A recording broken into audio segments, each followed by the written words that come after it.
प्रिय श्रोतागण, आपने पहले सुनी थी बालकांड की दिव्य कथा, जिसमें भगवान श्री राम का जन्म, उनकी बाल लीलाएं और अंत में सीता स्वयंवर तक की अद्भुत घटनाएं आती हैं।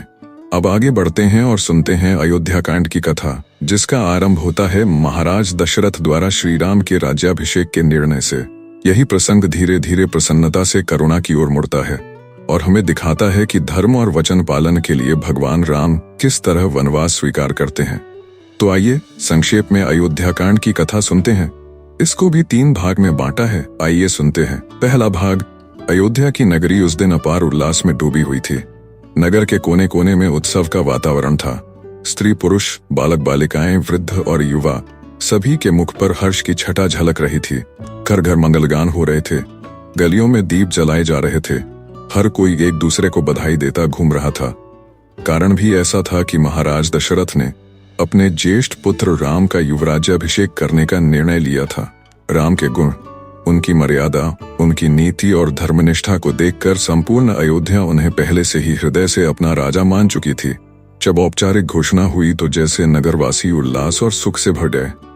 राजा दशरथ स्वयं भी प्रसन्नचित्त थे। वे वृद्ध हो चुके थे और अब उन्हें लगा कि राज्य की बागडोर राम को सौंप देनी चाहिए। वशिष्ठ मुनि और सभी मंत्री भी यही चाहते थे। दशरथ ने सोचा कि कल ही यह शुभ कार्य कर डाला जाए। इस समाचार से अयोध्या पुष्पित विकसित हो उठी। इसी बीच यह भी ध्यान देने योग्य था कि उस समय भरत और शत्रुघ्न अयोध्या में नहीं थे। वे दोनों अपने ननिहाल राजा अश्वपाति के घर कैकेयी के भाई के पास गए हुए थे। राजमहल में केवल राम और लक्ष्मण ही उपस्थित थे। इसी कारण मंथरा और कैकेयी का कपट बिना किसी रोक टोक के सफल हो पाया। कैकेयी के महल में मंथरा नामक दासी ने यह समाचार सुना। उसका हृदय ईर्ष्या और क्रोध से जल उठा। वह कपटी स्वभाव की थी। उसे लगा कि यदि राम युवराज बनेंगे तो भरत का क्या होगा और महारानी कैकेयी का मान सम्मान घट जाएगा। वह व्यंग्य भरे स्वर में कैकेयी के पास पहुंची और बोली, महारानी, क्या आप जानती हैं कि कल से आपकी स्थिति बदल जाएगी।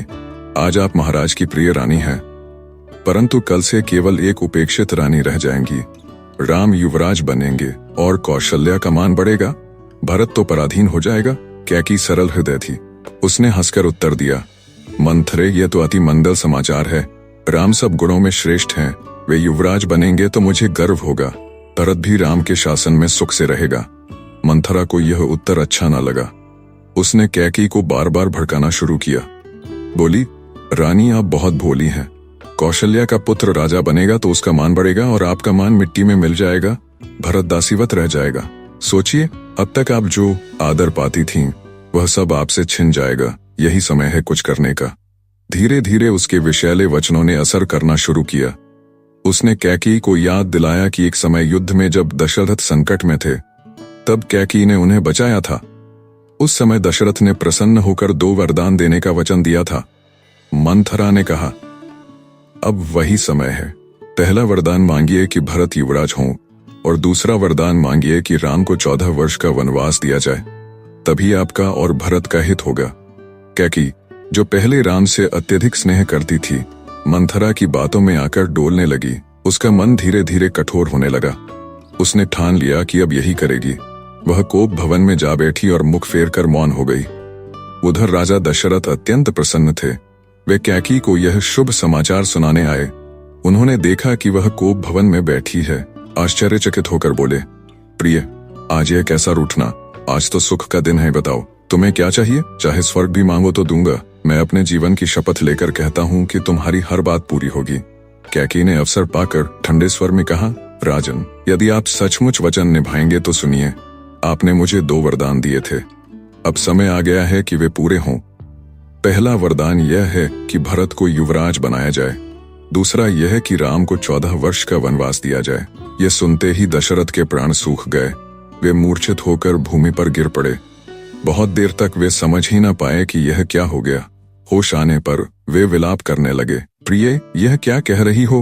राम के बिना मैं जीवित नहीं रह सकता। राज्य चाहिए तो ले लो, धन चाहिए तो ले लो, पर मुझसे राम को मत छीनो। लेकिन कैकेयी अपने हठ पर अडिग रही। उसने कहा, राजन ने अपने वचन दिया है, अब उसे निभाना ही होगा।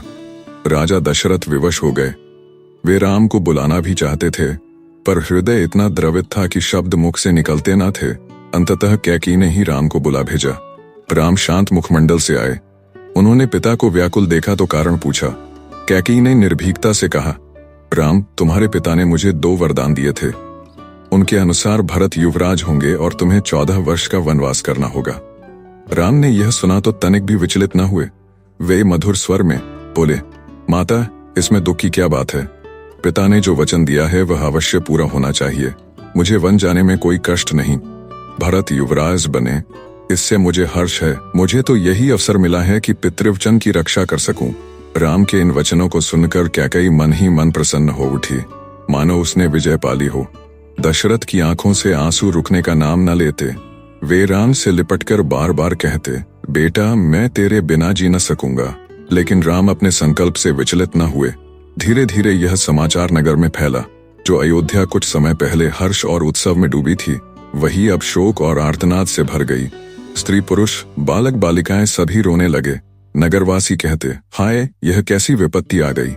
राम जैसे पुत्र को वनवास। परंतु राम ने सबको धीरज दिया। उन्होंने कहा, धर्म ही जीवन का सबसे बड़ा धन है।